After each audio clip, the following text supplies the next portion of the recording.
tell you one thing, I've been in crypto for about 5 years, 6, 7 years actually, and I've never seen anything like this before. I've never seen a capitulation like this before. This is the biggest capitulation that I've ever seen in crypto, and probably the biggest capitulation that I've ever seen in any market. But the good news is that I think this capitulation is now over, and I'll show you why I think this capitulation is now over. I want to show you why I think what happened to Luna. Let's talk about what happened to Luna. I'm sure we all saw this chart, but miraculously, you're kind of getting a little bit of a recovery in Luna, which is, I mean, you can't really call it a recovery when you've come from $60, $70, but that's where it is. You've also saw UST. I mean, we've all been watching this UST now back at 50 cents. I think there's a lot to talk about there. So it's going to be a massive show because we're going to talk about capitulation. We're going to look at the prices. I mean, I finally managed to get some ApeCoin at the $5.50, which is where I wanted to get it. I mean, my bag of Luna's gone, and I'm sure there's a lot of your Luna which is absolutely been destroyed. So I think today is going to be a crazy show. So let's do it.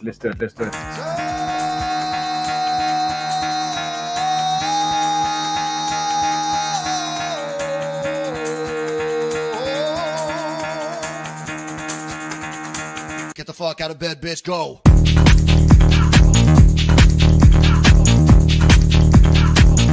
Get up and get the guy go.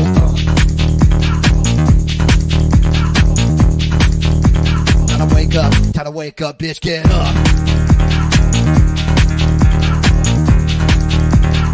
Get up. Get up.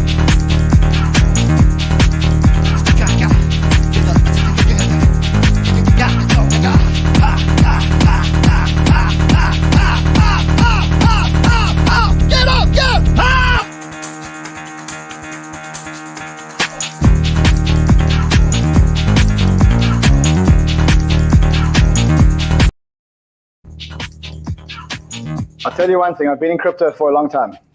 I've been in markets for a long time. I've never seen anything like I saw with Luna in the last 48 hours. Never seen it, never experienced anything worse than what I experienced and what I saw with Luna in the last 24, 48 hours. I mean, 48 hours has been rough. But specifically the last 24 hours have been absolutely crazy. Watching a protocol, one of the big protocols out there in crypto go to zero, pretty much go to zero or just over zero, has never happened. I don't think in the history of crypto we've had a layer one protocol, one of the key layer one protocols that have got so many projects building on it, effectively go from being one of the biggest protocols in crypto to absolutely near zero in 24 hours. And at the same time, having that happen at the same time as a stock market, not capitulation, but certainly a very weak stock market and a bad Fed environment, is the scariest thing I've ever seen. And I think that there were wide implications into crypto. And that's what we're going to spend time talking about today. Today's going to be one of the hardest shows I've ever done, one of the best shows I've ever done, one of the most important shows you'll ever watch. If you're here, thank you for being here. Subscribe to the channel, like this content. We work really hard. You know, what I've experienced personally in the last 2 days, you guys know that Luna was the biggest part of my portfolio. You know, I was irresponsible. I kept saying to you guys, I'm irresponsible, and I was starting to ladder out of my Luna position. But Luna was the vast majority of my portfolio. And that Luna has now gone. That Luna is now gone. I mean, it's not gone. And I'll tell you why. I don't think it's maybe not all gone. But I mean, I can't even tell you the amount of money that I lost. It's the most devastating day that I've ever had. But I'm here. And I'm going to tell you guys why I'm here. Because I'm here for you guys because I know that a lot of you guys were in Luna because we said that we thought it was a good buy, and for a long time it did seem to be like a good buy. But two, because I haven't lost perspective. You know, even though I've taken a knock, and I've taken the biggest knock, and I'll tell you, it's not only the biggest knock that I've ever taken in my life, but it's the biggest knock that I know. It's the biggest knock that I've ever heard any person that I know personally take. So obviously you hear of hedge fund managers losing hundreds of millions and billions of dollars. You hear that all the time. But I've never, in my circle of friends, in my circle of people of influence, and I have some pretty wealthy friends doing pretty big things, I've never ever heard of anyone who has taken such a big knock as the knock that I took on Luna. And I've learned a big lesson, obviously. I should have diversified quicker than I was diversifying. And I was diversifying. I said to you guys, I realized there was a problem and I started to diversify, but I wasn't resolute enough. I wasn't like, okay, I've got to get out now and I've got to get out into anything. I got out, but I got out slowly. Oh, I wanted to buy a little bit of Near Protocol, so I took a bit of Luna and I put some into Near Protocol. I wanted to buy some more Solana, so I took out a bit of Luna and I put into Solana. But I only probably managed to get out of 10% of my Luna position before this happened. And so effectively, I could say that, I don't know the numbers, but a lot of my portfolio was wiped. And to make things even worse, because I believed in Luna so much, I invested in projects on the ecosystem. I invested in Kujira, I invested in Astroport, I invested in Lunaverse, I invested because I believed in the Luna ecosystem. I believed in this ecosystem that they were building and in everything else. And so even though I had a big position in Luna, I had a massive position in the Luna ecosystem. So not only am I down to, well, not zero, but down to pretty much zero on my Luna position, but I'm also down on all these amazing positions. I staked a whole lot of UST with on Anchor, which, you know what, it's worth 50 cents in the dollar now. I managed to get some out. I had a whole lot of stuff staked in lock drops and stuff like that, which was paired up with UST. And I guess, well, you know where what the prospect for those things is right now. So it's been a big knock. And I'm sure that all of us in the community have taken a big knock. All of us in the community have taken a big knock. I know that, you know, I imagine that Luna, other than Bitcoin and Ethereum, Luna was the widest held token in circulation probably. And I've taken a massive knock. And yeah, of course, I had a bit of a pity party in my head, but here I am and I'm fighting. And I'll tell you why I'm fighting. One is I haven't lost conviction in crypto. Two is I think I've learned from my mistakes. Three is I haven't been wrecked. I'm here. I've got money. I can still carry on trading. I'm not at zero. I took a big knock, but I'm here and I'm going to continue fighting because I really believe in conviction about these protocols. And funny enough, I even believe that there's maybe a little bit of hope for Luna. Maybe not as much hope as I thought in the past, but I believe that there's a little bit of hope for Luna. The third thing is I feel that here at Banter, we're building something amazing. And the biggest chance that I can have of building something bigger than my Luna losses is to build Banter into an amazing business, which it is, with an amazing community who's going to follow us through thick and thin. And you guys who are here, I mean, there's 8,500 of you watching this live. You guys have been with us through thick and thin. And I'm going to carry on, and we're going to claw our way out of this together because that's what we do. And when we invest in crypto, even what we've learned now is even the things that you have the most conviction about can sometimes go wrong. That's why the risk return in crypto is so high. We take high risk and we make high returns, and we made 100x's and 50x's. And now unfortunately, one of our risks has been realized. And if you can't take that, then you shouldn't be in the market. And it's a big lesson for us all. And here we are fighting back, still haven't lost conviction in the industry, still going to be here as as the person who's been guiding you all along, and show you how I'm getting myself out of it. And that's really the last lesson, the last reason why I'm here today, or the most important reason why I'm here today is I'm here for you guys. Because no matter how bad I feel about my Luna position and how much money I've lost, and maybe my lifestyle has to change, or maybe it doesn't, or whatever it is, we were in this together. I was there. I showed you guys the light. I showed you guys Luna. And today, on a day like this, here I am. So if you're here, subscribe to the channel. As James says, hit the notification bell so that you know when we are coming to you guys live. And let's get the show on the road, because we've got a big show to talk about. Absolute capitulation on the stock markets, on the markets. And I want to show you what happened. So first of all, we had liquidations on Bybit. We had another 321,119 traders liquidated today on Bybit when everything happened. So what is it that actually happened? Remember, we said we were waiting for the inflation numbers. And I said to you guys, I'm expecting the inflation numbers to be lower than the last inflation numbers. And indeed, the inflation numbers were lower than the last inflation numbers.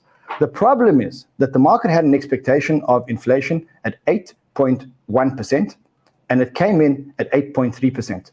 And at this stage of the game, this is not a case of the fact that inflation is actually now on the decline. For the first time in 7 inflation readings, we are now on the decline. It's not about that. It's about the fact that they missed expectations. And that's where I think that there is a turning point. And I'll show you in a second why I think there's a turning point. Let's just listen to what CNBC said about the inflation numbers quickly. The numbers, please. And here they are, our consumer price index for the month of April. Headline, expected up 0.2 is up 0.3, up 0.3. And do remember, this is a big drop from up 1.2 last month, which was the highest since 2005. If you strip out the all-important food and energy, expected up 0.4, a bit more, up 0.6, up 0.6. The high water mark here is up 0.9, and that was in April of last year, and that went back to 1981. And the money ball, year-over-year headline, up 8.3%. All right, so I mean that's we got 8.3% instead of the forecast 8.1%. We know that inflation is way bigger than that. When that happened, what happened to the markets was the NASDAQ and the Dow turned. They were positive, and they turned slightly negative. But what you'll notice is that they've now turned slightly positive again. So we're looking at the NASDAQ now. The NASDAQ. Let's go down. Let's go into low time frame. So let's go into maybe like a 15-minute chart, so you can just see the action that happened. Okay, Carl, how do I get this to be to double click on the right hand side on the axis? Okay. Okay, so let's look at the 15-minute candles here. You can see that. So this is when the inflation numbers came out. The NASDAQ went all the way down, and then the market said, you know what, hold on a second, inflation is actually on the mend. We're now ready to go back up. So that's the first sign that you can see that there is kind of a turnaround. There is a turnaround. What we also saw, which is super important, is we saw crypto capitulate. I don't know if you guys were watching. Crypto, but when the inflation numbers came up, Bitcoin went down to, let's have a look at the exact number. Again, let's just get a 15-minute, or I don't know, 15 minutes is a good time frame to be looking at this. Okay, so Bitcoin went all the way down and broke the key levels of 29,080. And that is, remember what we said, everyone was looking at that as the key levels. When that happens, all the alts capitulated. So ApeCoin went, let's look at ApeCoin. ApeCoin went down to $5. I picked up at $5.50. It was at $5.40. You had Solana down 20%. You had Phantom down. You had all these tokens down. That was the point of absolute capitulations. I've never seen anything like that before. But the good news is that I think the worst is over. And I'll tell you why I think the worst is over. Because what we needed to see was a capitulation. Everybody has been waiting for this capitulation. And we finally got this capitulation.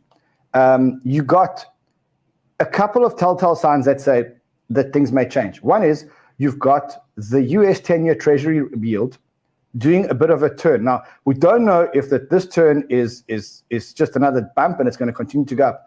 But remember when Jordi Alexander came on the show, he said, you're watching the Treasury yield. When this Treasury yield turns around and starts coming down, then the market believes that the Fed has done its thing.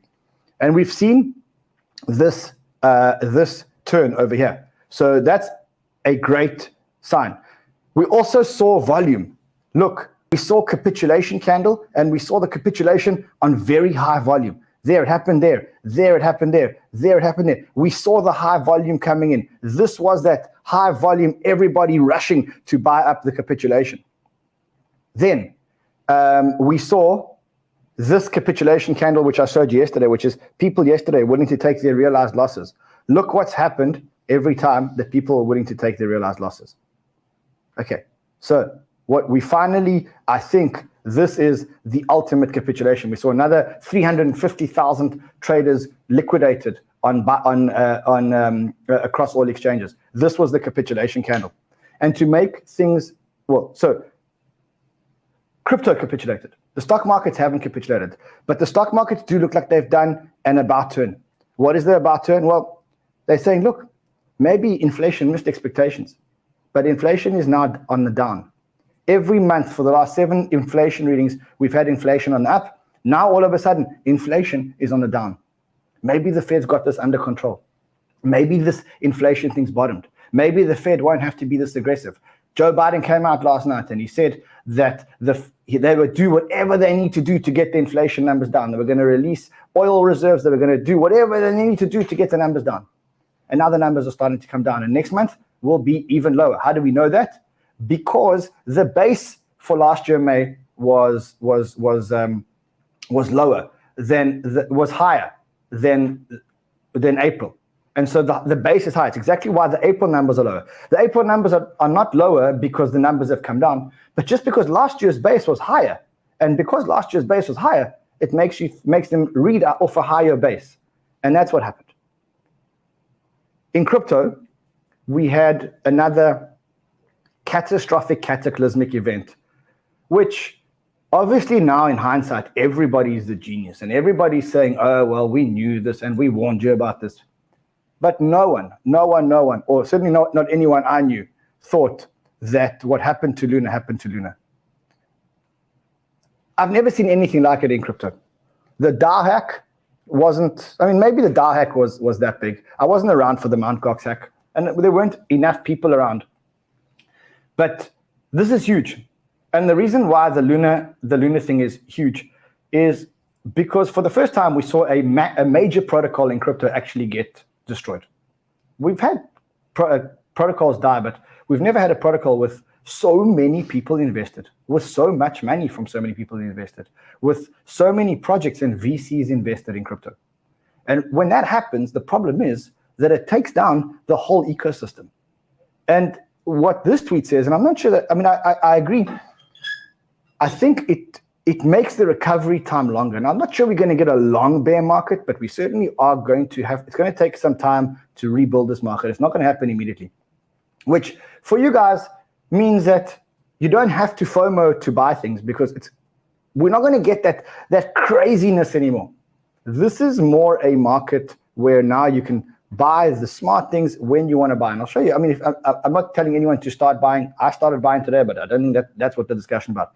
Let's talk about what happened with Luna because it's catastrophic. And I think more and more it's sounding like it was a coordinated attack. You'll remember that, when everybody, there are haters. When I want to show you something, just want to show you something crazy. Just hold on a second.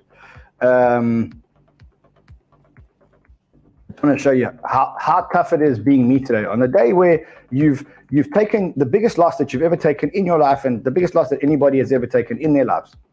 And a few days ago, I made a video here and I said, this is a coordinated attack and it's not over yet. And everybody started chatting me about how can you say it's not over yet? And I said, a few days before that, I came out and I said, don't know if you remember, I said, there's going to be more pain ahead. And I said, if Luna crashes, we're going to get a lot more pain. And people went crazy on me for saying that this could happen. And it did happen. And it seems more and more that this is a coordinated attack, and it's a coordinated attack by Wall Street. That's what happened. It feels and seems like it's a coordinated attack from Wall Street. We wanted Wall Street's money to come into crypto, and we weren't prepared for what Wall Street brings with it. Because when you in Wall Street, and you have the smartest people and the smartest analysts in the world looking to take your blood. That's how they make money. They look to take their blood. In fact, Charles Hoskinson says it so well. Here, listen to this. Recession, reallocate your portfolio. This was always the danger of inviting the Wall Street types in, is that they would just simply treat crypto like any other asset and label it as an exotic high-risk one. And when the markets go in not the direction they want, they dump it. The retail people are holding because they are opting out of a global system that's unfair, a global system that's frankly rigged. I've seen it myself. I've been in the meetings. I've talked to the people everywhere I go. They don't give a fuck about sustainability. They don't care at all in any way, shape, or form about whether you live well. Your standard of living is the same as the standard of living of your parents, your grandparents, your great-grandparents. In fact, quite the opposite. They're trying to prepare the masses to accept a standard of living significantly less than the one that they inherited, the one that they grew up with, the one that their parents grew up with. The one that protects them and legalizes these people all along. That is what these people are. And, you know, when you think about the people who allegedly did this, and I mean, allegedly how they did it was so simple. They knew that Kwon had $3 billion worth of Bitcoin or whatever the number was. They knew that Kwon said publicly that he was protecting the peg at 0.98. He came out, he bragged about it. Silly thing to do, because what you know about what Wall Street is that they'll never brag about something that they're doing. Because when you brag about something, specifically before you're doing it or as you're doing it, you're inviting others to come and trade against you. He said, I'm going to protect the peg at 0.98. He said, I've got this much ammo to protect the peg at 0.98. What do you think a hedge fund manager who owns with a net worth of $26.1 billion thinks when he sees, hell, hold on a second. There's this Ponzi in crypto where if we can just depeg them, it's easy. So what do we do? It's so simple. You think about it like a Wall Street manager. What do? The first thing you do, you borrow $4 billion. There's nothing. You've got $26 billion of your own money. You borrow $4 billion worth of Bitcoin. You use some of that Bitcoin to buy UST. Now you've got UST and you've got Bitcoin. You start selling Bitcoin. You go into the market and you start selling Bitcoin. And I want to show this to you. I know we spoke about it slightly yesterday, but I think it's worth talking about again today because it's going to give you a whole lot of perspective about what's going on. So where do they go? They take their $4 billion somewhere over here and they start selling it. And they start knocking the market. At the same time, they've also got UST. And what they do is they start selling UST and they start destroying the UST peg. They start destroying the UST peg. And so now what you've got is you've got Bitcoin going down, you've got the market nervous, and you've got the UST peg going down. And Kwon defends, but eventually they just let the momentum of the market destroy Kwon's wall. Right now, they short Bitcoin and they short UST. And both go down. And then they buy back their Bitcoin and they buy back their UST and they make the money on the Bitcoin and the UST. And allegedly, they made over $1 billion doing this. $1 billion they made doing this. Over $1 billion just on the UST. And they destroyed the entire community and all the community holders. That is allegedly what happened. And then what do? At the bottom, they buy it up again. They wait for it to go up. And then they come back for round two. They always do it every time that you see a Wall Street attack. What they do is they go down. They get retail to buy back up, while retail think that it's all good again and everything's fine and there's a recovery on the way. Bang, they hit it down again. They're experts, and now they're gone. That's it. Now they've taken their stuff, they've taken their things, and they've gone. That's it. That's what happened. Now, let's talk about what happened and what the future is. So, someone said this, and I think that it might not be completely off. They want Saylor. They want to wipe out Michael Saylor. This is the people who want to protect the old banking system. They want to wipe out Michael Saylor, and they're just going down a list. And if all my information is correct, and I want to show you something. I don't know if this is correct or not correct, but right now the funding rates of shorting TRX is over 100% APR, which means that someone is taking a big short on TRX, which means that they could be going for TRX next. It's possible. You wanted Wall Street here. You wanted Wall Street money here. You got Wall Street money here, but they're not here for the same reasons you and I are. They're not here because they want a decentralized world with different systems. They're here because they know that we're not as sophisticated as them and that we don't have as much money as them. And they are here to play with us and destroy us and take our money. And it's the biggest lesson in this crypto that we've ever learned, that we're now playing with really seriously big fish. We're not playing against little crypto fans or other little crypto investors or even the biggest people in crypto. We're not playing against that anymore. We're playing against a guy who's got $26.1 billion of his own personal wealth, and he's just one. He manages tons and tons and tons. Hey, maybe it's not him and maybe this is all wrong, but you wanted Wall Street here. You look at the richest people in the States. You look at the richest people, amongst the richest people out there. Not the big inventors and creators like Bill Gates and Jeff Bezos. A lot of them made their money in hedge funds. How did they make their money? Attacking. Boom, boom, boom. Short. Doom, doom, doom, doom. You want to be in this league? you got to be ready to play with the big boys. I said this to you guys before. I think we've got a limited time to make outsized returns in crypto. And that's because we're playing in a market that's very small. But when they come, this is what's going on. So let's now look at Luna and what happened and what's going on with Luna. So first of all, was this not an attack? Tell me this was not an attack. Tell me the fact that 1, 2, 3, 4, 5, 6 accounts that we can see all tweeted exactly the same thing at exactly the same time. Tell me this is not an attack. Come on. Tell me this is not a coordinated attack. When all of these people are tweeting the same thing at the same time, and I verified these tweets myself. This is an attack. It's an attack on Wall Street. And last night, Kwon came out and he said, look, close to announcing a recovery plan for UST, hang tight. And before that, he came out and he said, didn't mean to be so quiet, needed razor focus to deliver. Thanks to everyone for the support. Sounds humbled, he sounds broken. Came out and said, we're very close to discussing a plan. And I think at the time there was a plan. Remember, Luna at the time was trading at about $40 or $45. And there was a plan. And the plan was that they were going to rack up $1 billion from investors and sell them tokens that were locked up for 2 years in Luna at half price. The market didn't like that plan.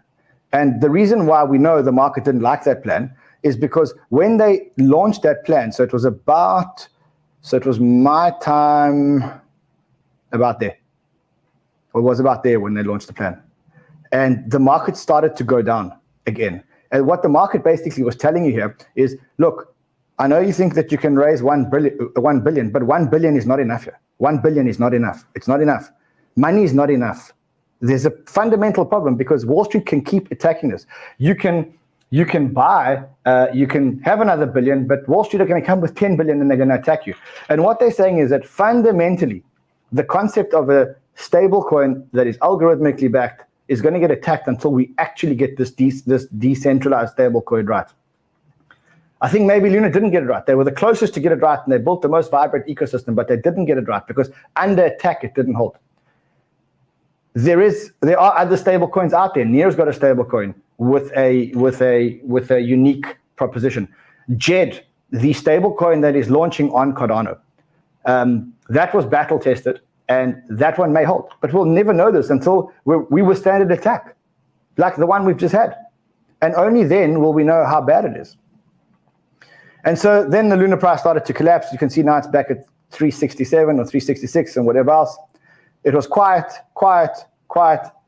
And I guess what happened was that the VC deal fell apart. The VC deal is probably now off the table. No one's giving Luna an extra $1 billion to defend the peg. And so Kwon comes out with a statement. He says, dear Terra community, I understand the last 72 hours have been extremely tough on all of you. Know that I'm resolved to work with every one of you to weather this crisis. And we will build our way out of this together. First, he explains the mechanic. Then he says, a review of the current UST situation. The peg is currently at 50 cents. And the problem is that people are now running for the door. And as long as people are running for the door, the Luna price will go up because the more people sell Terra, the more Luna are minted. And it's just going to increase the supply. And basically what they need to do now is they need to flush all the UST out the system. Or get anybody who wants to exit, get out the system. And you can see that you've still got $3.5 billion in Anchor Protocol. So there's still quite a long way to go here. And he talks about the price stabilization metrics, and he wants to actually expedite this. He says we want to increase the capacity to put in 1.2 billion Luna into circulation. Naturally, this is a high cost to UST Luna holders, but we will continue to explore various options to bring in more exogenous capital to the ecosystem to reduce the supply. He says we've got a big community and we've got great builders. But now what he says he says the following. He said, we will rebuild UST. We will adjust its mechanism to be collateralized. Now, this is the part that scares me because we liked UST because it was an uncollateralized stablecoin. The minute that he put Bitcoin as a collateral, we saw that it was vulnerable to attacks because you can't protect the peg with money. If you protect the peg with money, anyone who's got more money than you will always attack your peg and break you. So you can't repair the peg with money. No one discussed that because at the time, Kwon was an absolute hero because he was buying Bitcoin, and you never want to be the guy that goes against the guy that's starting a bull market because of Bitcoin. But in hindsight, mathematically, you can say, hold on a second. If you want to defend something with money, anyone who's got more money than you is going to blow you out the water. And that's exactly what happened. That's exactly what happened. So he says, Terra's return will be a sight to behold. We're here to stay, and we're going to keep making noise. And I think that they will try again. But I don't think it's going to be the same stablecoin. I don't think it's the same UST that you and I bargained on, which was an algorithmically backed stablecoin, et cetera, et cetera. And that is pretty much where we are. There are a couple of trades. I think, as I said earlier, the one thing that you could do is you could buy Luna now. It's very, very, very, very, very, very, very, very, very risky. But if they get this right, who knows? Maybe you'll have an opportunity.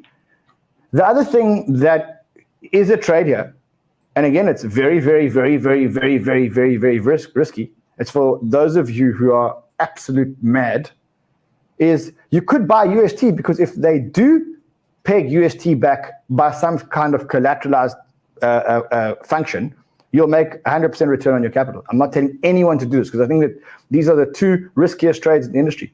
But I do think that there are trades. So you know, this is things that people should consider. I'm not saying you guys should do it. I'm just saying there are trades like that in the market, and that's why we saw a couple of minutes ago we saw Luna going for a bit of a pump.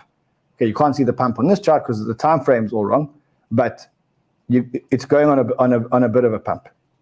So you see it went all the way down to 70 cents and then it recovered back to $6. And I guess, guys, this is what it is now. Now we just wait for them to recover, and hopefully Kwon can come back. And don't forget that I think that the Luna Foundation still has a lot of money. I think the Luna Foundation still has a lot of money. I don't think they spent all their Bitcoin. Remember that they had about 2 or maybe 2.5. How much Bitcoin did they have in total? I thought that they had in dollars like 10 billion.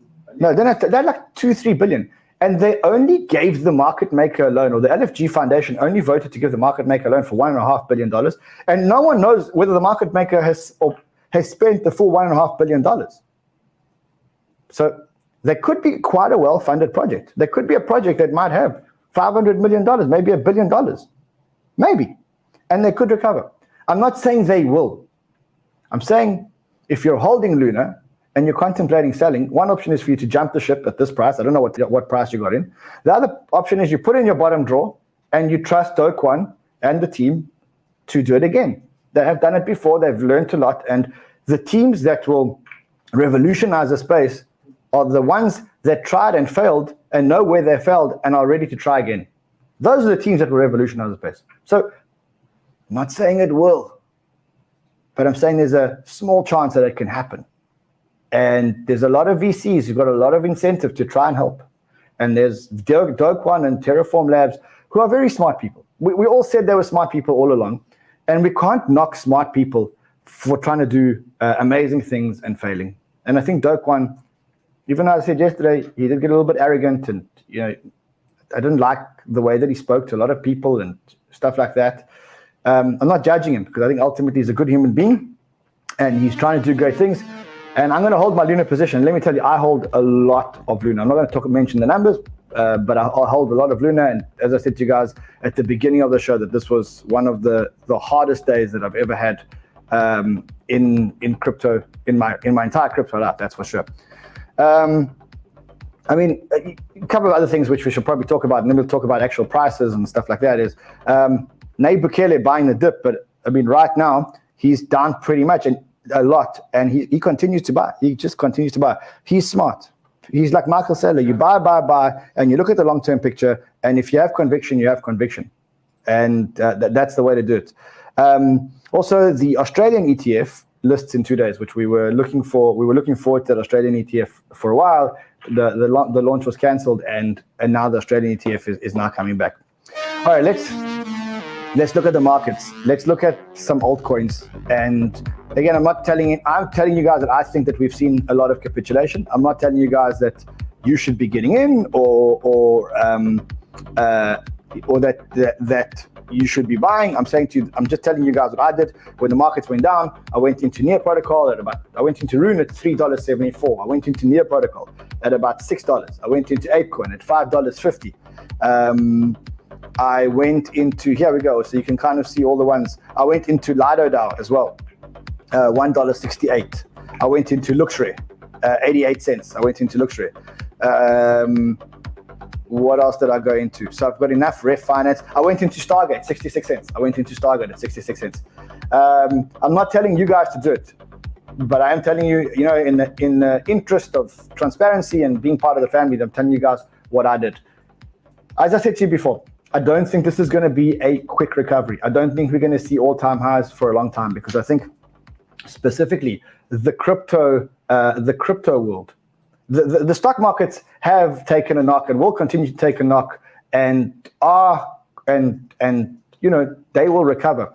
Even though I think if you look at the stock markets and you look at where they've come from, I think that they've experienced a very, very, very, very, very big correction already. I think when you talk about world stock markets, and potentially you could say the biggest stock markets in the world, with the most liquidity in the world, where the most people depend on the stock markets, and you've got a 27% correction in the NASDAQ, that is a significant correction in the NASDAQ. And so I don't think there's much more blood to come here. And so I think that the stock markets have taken a correction, and so we're going to start seeing a recovery. But remember that crypto took an additional knock. A lot of people lost a lot of money in Luna. A lot of VCs lost a lot of money in Luna. When VCs lose a lot of money in Luna and in other protocols, it takes them longer to come back to the market and invest. I mean, if you here and you've lost a lot of money, and I say to you, hey, listen, ApeCoin is trading cheap now, you're really, really, really going to think twice before you put money into ApeCoin. Am I right? Sure, I'm right. And so don't think that the VCs are different from you. Don't think that the VCs are different. To get you guys back into buying and to get VCs back into buying is going to take a while. So the good news is that you don't have to rush to FOMO and buy things anymore. You're not missing much. We're not going to double the crypto prices aren't going to double again tomorrow. The good news is that you are getting things at ridiculous prices if you are in the market, and you can pick up a Rune at $3.71 or $3.70. Those are prices last seen in a long time. Yeah, those are prices last seen in a long time. So yeah, that's where it is. This is it. We're a reality show. As I said, we're a reality show. This is us. This is who we are. I tell you guys what I do every day. I do. Someone says, "Yeah, run, answer Zach." Please. I'm not going to answer him. I'm not going to waste my time. Suffice to say that his entire post is a load of bullshit. Okay, his entire post is an absolute load of fucking bullshit. Half those addresses aren't ours. Half those addresses belong to community members that don't even work at Banter, not employed at Banter, community members that work at Banter. He talks about us dumping tokens on people, where we have our guidelines are clear in terms of when we can dump and how much we're allowed to dump. And I'm not going to keep addressing these anonymous bullshit attacks. The guys are out to get us for no reason. We have a code of conduct. We stick to our code of conduct. We trade in good faith. The amount of stuff that I share with you guys as a community is much more than I think anybody in the world shares with you guys, with the community. The transparency that I've got with you guys is so much. It is so much that I'm not even going to waste my time on a day like this dealing with his accusations. If he wants to think that with his bullshit information and incorrect addresses and frame narrative, good luck to him, brother. I don't have time for that. I've got bigger things to do. My bigger things to do are to help you guys become the most profitable community in the world. We're building our crypto school. It is absolutely fucking insane. Tomorrow I'll show you guys some clips from Crypto School. It's the most exciting thing that I've seen in my entire life. When I show you guys Crypto School, you'll fall off your chairs. We're going to keep building Crypto School. Shaldino was here today. He's going to start his trading course on Crypto School, and that's what my mission is to do. I'm going to build a 24/7 credible crypto streaming station so that you guys can become the most profitable crypto community in the world. And I'm not going to be distracted by people who want to come to me on the worst day that I've ever had in my entire life and want to knock me even further. It's just not worth it. Listen, I'll see you guys again tomorrow, because I see you guys again every day, no matter how I feel and no matter what kind of day I've had. I'm here, and I'm here with you guys every single day. Every day that I can, I'm with you guys. So tomorrow's going to be no different, and I'll be here with you guys again tomorrow, and I'll be telling you exactly what I'm doing and exactly how I'm feeling. And together, we're going to make it through this, and we're going to rebuild, and we're going to become the most powerful and most profitable community in the world. Love you guys madly. See you guys again tomorrow. Till then, just watch the markets, and if you got some balls, well, trade well.